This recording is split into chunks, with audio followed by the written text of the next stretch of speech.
Hello students, आज हम लोग पढ़ेंगे विद्युत प्रतिरोध के बारे में। इससे पहले वाले वीडियो में हम लोग पढ़े थे ओम के नियम के बारे में। ओम के नियम में हमने ये पढ़ा था, ये बताया गया था कि किसी चालक में अगर दो सिरों के बीच विभवांतर लिया जाए और उसके बीच जो धारा का प्रवाह होता है उसका अनुपात नियतांक होता है, जिसे कि ओम साहब ने क्या दिया कहा था, प्रतिरोध कहा था। तो आज वही प्रतिरोध के बारे में हम लोग क्या करेंगे, पढ़ेंगे प्रतिरोध के बारे में। आखिर प्रतिरोध होता क्या है, प्रतिरोध है क्या? तो इसका एकदम सिंपल सा परिभाषा है, सिंपल सा डिफाइन है, सिंपल से एकदम पढ़ सकते हैं हम लोग। क्या है वो, एकदम आसान तरीके से क्या है, तो कहता है विभवांतर, विभवांतर और धारा, विभवांतर और धारा, विभवांतर और धारा के अनुपात को क्या कहते हैं, चालक का प्रतिरोध कहते हैं। इसी को हम लोग दूसरे भाषा में विद्युत प्रतिरोध भी कह सकते हैं। विद्युत प्रतिरोध किसे कहते हैं? तो विभवांतर और धारा के अनुपात को चालक का क्या करते हैं, प्रतिरोध कहते हैं। ये इसी को हम कह सकते हैं विभवांतर और धारा के अनुपात को चालक का विद्युत प्रतिरोध कहते हैं। विद्युत जो आगे में लगाता है खाली भरम के लिए, परिभाषा सबके एक है। बोलता है रुक तोरा घुमा के पूछियो, बड़े तो पढ़ लेनी। तो कहता है विभवांतर और धारा के अनुपात को क्या कहते हैं, चालक का प्रतिरोध कहते हैं। इसी को दूसरे शब्द में हम कह सकते हैं विद्युत प्रतिरोध। कहता है इसे हम लोग आर से सूचित करते हैं, इसे हम लोग आर से सूचित करते हैं, आर से सूचित करते हैं, इसे हम लोग आर से सूचित करते हैं। और इसका एसआई मात्रक ओम होता है। एसआई मात्रक क्या होता है, ओम होता है, ओम। एसआई मात्रक ओम होता है। अब इसका अगर फार्मूला की अगर हम बात करें तो विभवांतर और धारा का अनुपात मतलब V बटा I। यदि विभवांतर V हो हमारा और धारा क्या हो, I हो, तो इसका अनुपात क्या कहलाता है, प्रतिरोध कहलाता है। मतलब V बटा I बराबर R। यह हम कह सकते हैं R बराबर V बटा I। यही हमारा क्या हो जाता है, प्रतिरोध। तो एक बार फिर से देखेंगे प्रतिरोध, या इसी को हम लोग बोल सकते हैं विद्युत प्रतिरोध। तो इसमें क्या कहता है हमारा कि विभवांतर और धारा के अनुपात को, विभवांतर और धारा के अनुपात को चालक का प्रतिरोध कहते हैं। या इसी को हम लोग लिख सकते हैं विभवांतर और धारा के अनुपात को चालक का विद्युत प्रतिरोध कहते हैं। क्या कहते हैं, विद्युत प्रतिरोध कहते हैं, जिसे कि हम लोग आर से सूचित करते हैं। किससे सूचित करते हैं, आर से। इसका एसआई मात्रक ओम होता है। क्या होता है, ओम होता है। तो यहाँ से क्या निकल के आ गया, V बटा I बराबर आर। V बटा I बराबर आर। कह रहा है यदि किसी चालक का विभवांतर V हो और उसमें प्रवाहित धारा क्या हो, I हो, तो क्या हो जाएगा, इसका अनुपात V बटा I के अनुपात, किसका अनुपात, तो विभवांतर और धारा का अनुपात क्या हो जाता है, R हो जाता है। इक्वल टू क्या हो जाएगा, R। R कहने का तात्पर्य क्या हुआ कि प्रतिरोध। क्या हो गया, प्रतिरोध। कहता है विभवांतर और धारा के अनुपात को चालक का क्या कहते हैं, विद्युत प्रतिरोध कहते हैं। कहता है इसका एसआई मात्रक ओम होता है। क्या होता है, ओम होता है। और उसके बाद फिर इसका फार्मूला की बात करें तो यहाँ से भी हम परिभाषित कर सकते हैं। अगर R बराबर हमें पता है V बटा I, तो हम क्या लिख सकते हैं कि एगो चालक लेंगे, उसमें जो विभवांतर रहेगा, अब विभवांतर जो हमारा रहेगा और उसमें जो धारा प्रवाहित होगा I, उसके अनुपात को हम की कह देंगे, R कह देंगे। सिंपल सा है, एकदम सीधे सीधे याद रखना है कि V बटा I बराबर R होगा। अगर इसका परिभाषा कोई तुमसे पूछे तो सीधे परिभाषा क्या कर देना हमको कि अगर किसी चालक में हम ले, कोई भी चालक ले ले, उसका विभवांतर और धारा के जो अनुपात होते हैं ओकरा की कहबै, प्रतिरोध। जिसे कि हम आर से सूचित करते हैं। इसका एसआई मात्रक क्या होता है, ओम होता है। क्या होता है, ओम होता है। अब अगर हम बात करें, इसी को हम लोग अगर ग्रीक अक्षर की भी देखा जाए ओम को, तो इसी को हम लोग ओमेगा भी कहते हैं। ओमेगा से ही लिया गया है ये ओम। उसके बाद अगर हम इसकी बात करें इसकी कि इसे जोड़ा कब जाता है, जोड़ा कैसे जाता है, तो इसे दो तरह से जोड़ा जाता है, दो क्रम में। मुख्यतः देखा जाए तो दो क्रम होता है। पहला क्रम की अगर हम बात करें तो फर्स्ट क्रम होता है हमारा श्रेणी क्रम, श्रेणी क्रम, इसी को बोलते हैं श्रेणी कॉम्बिनेशन। दूसरा होता है हमारा समांतर क्रम। कौन सा क्रम? समांतर क्रम, जिसे हम लोग कहते हैं पैरेलल कॉम्बिनेशन। कौन सा कॉम्बिनेशन? Parallel combination. श्रेणी में क्या कहता है कि इसका जो प्रतिरोध हो वो दूसरका के लास्ट वाला सिरा पहला के लास्ट वाला सिरा दूसरका के पहला वाला से जुड़ जाए, कह कि हम एकदम एक दूसरे के हाथ में छोड़ेंगे। जैसे देखो अगर हम फिगर बनाते हैं तो फिगर में हो जाएगा हमारा, कैसे बन जाएगा फिगर? अगर श्रेणी क्रम का देखते हैं, पहला की देख रहे हैं? श्रेणी क्रम। इसे हम लोग आर यस से सूचित करते हैं। इसमें जो तुल्य प्रतिरोध निकल के आता है उसे हम लोग आर यस से, मतलब क्या? सीरीज। एस से क्या हो गया? सीरीज, मतलब श्रेणी क्रम।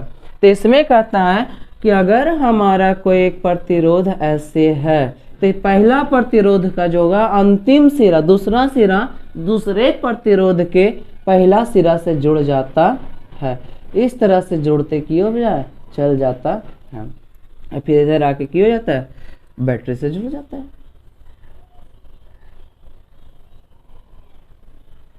बैटरी से जुड़ जाता है, बैटरी से क्या हो जाता है? जुड़ जाता है। ये हमारा कौन सा प्रतिरोध है? श्रेणी क्रम प्रतिरोध है।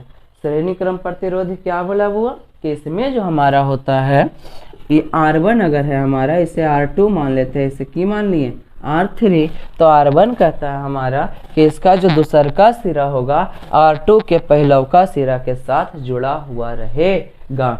इसमें जो विभवांतर का ट्रांसफर होता है सब में विभवांतर जो होता है अलग अलग रहता है। श्रेणी क्रम में विभवांतर अलग अलग और धारा का एक ही रहता है। धारा सब में समान प्रवाह होता है, धारा सब में समान प्रवाह होता है। विभवांतर V का मान अलग अलग। R1 के लिए जैसे क्यों जाता है, अगर R1 के लिए अगर हम बात करें तो क्यों जाते हैं V1, R2 के लिए अगर हम बात करेंगे तो क्यों हो जाएगा V2, और R3 के लिए अगर हम बात करेंगे तो क्यों हो जाएगा V3। लेकिन अगर धारा की बात करें तो सब में धारा जो है सो एक समान जाता है। तो यहाँ से अगर विभवांतर निकालेंगे V बराबर, तो V बराबर क्यों जाते हैं? V1 plus V2 plus V3। इसी तरह का इसका एक प्रोबिंग होता है। हमारा R तुल्य प्रतिरोध जो निकल के आता है RS, अगला क्लास में दोनों का हम प्रोबिंग देख लेंगे अगला वीडियो में। तो RS बराबर जो निकल के आता है यहाँ से श्रेणी क्रम का तुल्य प्रतिरोध, वो क्या हो जाता है? R1 plus R2 plus R3 plus dot dot dot, जितना जुड़ा रहे सब इसी में जुड़ जाता है, Rn तक चल जाएगा, Rn तक चल जाएगा। ये होता है हमारा सीरीज कॉम्बिनेशन। अब अगर बात करें समांतर की, समांतर कॉम्बिनेशन का क्या होता है? तो समांतर में क्या होता है कि दो मुख्य बिंदु लिया जाता है, उसी से तार हमारा क्या होता है? अलग अलग दिशा में क्या होता है? एक बिंदु जो मुख्य बिंदु रहता है उसी से फैलते चला जाता है। अगर उसकी फिगर की बात करें तो ये देखो, अगर एक पॉइंट हम लिए तो यहाँ से ऐसे निकला, फिर ऐसे, यहाँ से एक प्रतिरोध इस तरह से जुड़ा, फिर एक प्रतिरोध इस तरह से जुड़ा, फिर ऐसे, फिर ऐसे, फिर ऐसे आगे, फिर यहाँ से हमारा अगर देखें तो ऐसे जा रहा है, फिर ये हुआ, फिर ये हुआ, फिर ये ऐसा हो गया, और उसके बाद हाँ इससे नीचे आके क्या हो गया? बैटरी से हमारा जुड़ गया। ये जो हमारा होता है ये होता है क्या? समांतर क्रम। क्या होता है दूसरा? समांतर क्रम। समांतर क्रम इसे हम लोग किस चीज से सूचित करते हैं? इसका तुल्य प्रतिरोध को Rp से। अगर हम इसको R1 मानते, ये हो जाएगा R2, ये हो गया R3, ये हो गया R4। इसमें क्या कहता है हमारा? इसमें सीरीज में क्या बोला था हमारा कि विभव मतलब विभवांतर चेंज हो रहा था, धारा समान था, धारा आई था।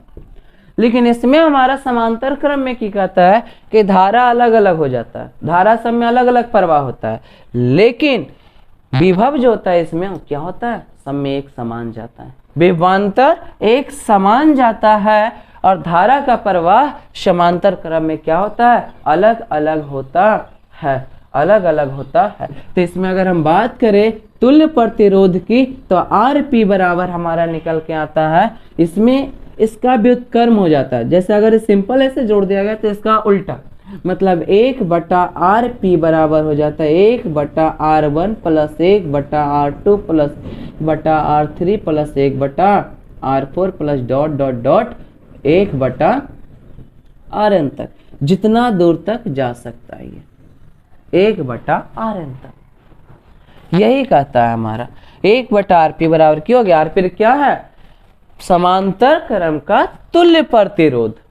तो 1/Rp बराबर क्यों हो गया 1/R1 plus 1/R2 plus 1/R3 plus 1/R4 plus dot dot dot 1/Rn। भले इसमें जितना जुड़ा हुआ रहे सब इसी में बटा में क्यों होते चला जाता है, जुड़ते चला जाता है, जुड़ते चला जाता है। तो अगर हम बात करें फिर से, अगर हम देखें ओवरऑल पूरा से एक बार फिर से नजर डाल लेते हैं, फिर इसके बाद इसका क्वेश्चन पे देखेंगे। कहता है प्रतिरोध, मेरा टॉपिक क्या था, प्रतिरोध। इसी को हम दूसरे भाषा में क्या कह सकते हैं, विद्युत प्रतिरोध। तो कहता है विद्युत प्रतिरोध होता क्या है, तो कहता है एगो चालक लिए हम, एक चालक में जो उसमें विभवांतर है उसका और जो उसमें धारा का प्रवाह हो रहा है उसके अनुपात को क्या कहते हैं, चालक का विद्युत प्रतिरोध कहते हैं। दैट मीन्स क्या कि विभवांतर और धारा के अनुपात को चालक का प्रतिरोध कहते हैं। इसे किस चीज से सूचित करते बुआ, तो R से। क्या चीज सूचित करते हैं इसको, R से। अब कहते हैं इसका ऐसा मात्रक की होता है, तो ऐसा मात्रक इसका की होता है, ओम होता है। क्या होता है, ओम होता है। अब हम अगर इसकी परिभाषा से देखें कि विभवांतर और धारा के अनुपात, तो विभवांतर यदि किसी चालक में भी हो और धारा का प्रवाह I हो तो V/I दोनों का अनुपात बराबर की हो गया R, मतलब V/I बराबर R। ये हमारा क्या हो गया, प्रतिरोध। तो अब हम जानते हैं कि प्रतिरोध का जो समायोजन होता है, मतलब प्रतिरोध को जो जोड़ा जाता है वो दो क्रम में जोड़ा जाता है। कितने क्रम में जोड़ा जाता है, दो क्रम में। तो दो क्रम में जब जोड़ा जाता है तो पहला क्रम उसमें आता है श्रेणी क्रम और दूसरा क्रम आता है समांतर क्रम। तो श्रेणी क्रम हमारा क्या कहता है कि जो अगर श्रेणी क्रम में जुड़ा हुआ प्रतिरोध है तो सब में श्रेणी क्रम का जो प्रतिरोध होता है, पहला प्रतिरोध जो हमारा होता है, पहला प्रतिरोध का दूसरा सिरा मतलब अंतिम छोर, दूसरा सिरा दूसरे प्रतिरोध के पहले सिरा के साथ जुड़ा जाता है और उसके बाद दूसरा प्रतिरोध का अंतिम सिरा तीसरे प्रतिरोध के पहला सिरा के साथ जोड़ा जाता है। उसके बाद तीसरे प्रतिरोध का अंतिम सिरा चौथे प्रतिरोध के पहले सिरा के साथ जोड़ा जाता है। इसी तरह से ये सिरा जो है हमारा क्या होता है, आगे बढ़ते जाता है, जितना अनंत प्रतिरोध हम जोड़ सकते हैं। और साथ ही साथ क्या हमें पता चलता है कि श्रेणी क्रम में जो विभवांतर होता है हमारा, उस क्या होता है, अलग अलग होता है। सभी प्रतिरोध के लिए विभवांतर विभव का मान अलग अलग होता है। तो इसमें समान क्या रहता है, I का मान। समान क्या रहता है, I का मान, मतलब धारा का मान। धारा का मान श्रेणी क्रम में हमेशा समान होता है, ये कभी बदलेगा नहीं। तो इसका क्या निकल के आता है, तुल्य प्रतिरोध। तुल्य प्रतिरोध को हम लोग RS से सूचित करते हैं। क्यों, यस यहाँ लगाया गया ताकि हमें ये पता चले R तो प्रतिरोध हो गया, यस यहाँ सूचित कर रहा है श्रेणी क्रम को, सीरीज को। तो यहाँ से RS बराबर निकल के आ गया R1 plus R2 plus R3 plus dot dot dot plus Rn, जितना दूर तक जा सकता है, जितना जोड़े हम वो पूरा हो जाएगा। तो अब बात करते हैं हम समांतर क्रम। दूसरा क्रम कौन सा होता है, समांतर क्रम। तो समांतर क्रम को हम लोग इसके तुल्य प्रतिरोध को सूचित करते हैं Rp से। किससे, Rp से। R का मतलब क्या हो गया हमारा, प्रतिरोध। P का मतलब क्या हो गया हमारा, पैरेलल मतलब समांतर। तो 1/Rp बराबर की निकल के आ गया 1/R1 plus 1/R2 plus 1/R3 plus 1/R4 plus dot dot dot 1/Rn, जितना प्रतिरोध जुड़ा रहे। समांतर क्रम में क्या कहता है कि इसमें I का जो मान होता है, धारा की जो प्रवाह होती है वो क्या होता है, सब में अलग अलग होता है। धारा का प्रवाह क्या हो जाता है, अलग अलग होता है। लेकिन विभव का जो प्रवाह होता है वो क्या होता है, विभव का प्रवाह क्या होता है, समान रहता है। तो इसीलिए इसका प्रूविंग, इसका तुल्य प्रतिरोध क्या निकल के आता है, जस्ट श्रेणी का व्युत्क्रम। तो 1/rp बराबर क्या हो गया, 1/r1 plus 1/r2 plus 1/r3 plus 1/r4 plus dot dot dot 1/rn। ये क्या होता है, तुल्य प्रतिरोध निकल के आता है। एक क्रम और होता है, मिश्रित क्रम। कौन सा क्रम होता है, मिश्रित क्रम। तो उस क्रम में क्या होता है कि दोनों को मिला कर जोड़ा जाता है। कुछ श्रेणी क्रम में रहता है, कुछ प्रतिरोध समांतर क्रम में हमारे जोड़े जाते हैं। तो अगर हम बात करें, अब कोई क्वेश्चन करता है कि सर श्रेणी क्रम का यूज कब होता है, तो श्रेणी क्रम का यूज तुल्य प्रतिरोध के मान को बढ़ाने के लिए होता है। श्रेणी क्रम का यूज कब होता है, तो तुल्य प्रतिरोध के मान को बढ़ाने के लिए, तुल्य प्रतिरोध के मान को बढ़ाने के लिए। अगर समांतर क्रम की बात करें तो समांतर क्रम का यूज किस लिए होता है, तुल्य प्रतिरोध के मान को घटाने के लिए, तुल्य प्रतिरोध के मान को घटाने के लिए किया जाता है। तो ये था हमारा प्रतिरोध। उम्मीद करते हैं कि आप सबको समझ में आया होगा पूरी बात। इसका क्वेश्चन हम लोग, इस पर जो भी प्रैक्टिस होगी क्वेश्चंस का, वो हम लोग नेक्स्ट वीडियो में देखेंगे। और उसके बाद फिर अगर आप हमारे चैनल से पहली बार जुड़े हो तो सब्सक्राइब कर दीजिए। सब्सक्राइब करने के साथ साथ दोस्तों को शेयर भी करिए, और शेयर करने के साथ साथ क्या करना है आपको, हम जानते हैं, बगल में एगो बेल आइकन आता है, बेल आइकन को भी दबा दीजिए। आज के लिए इतना ही।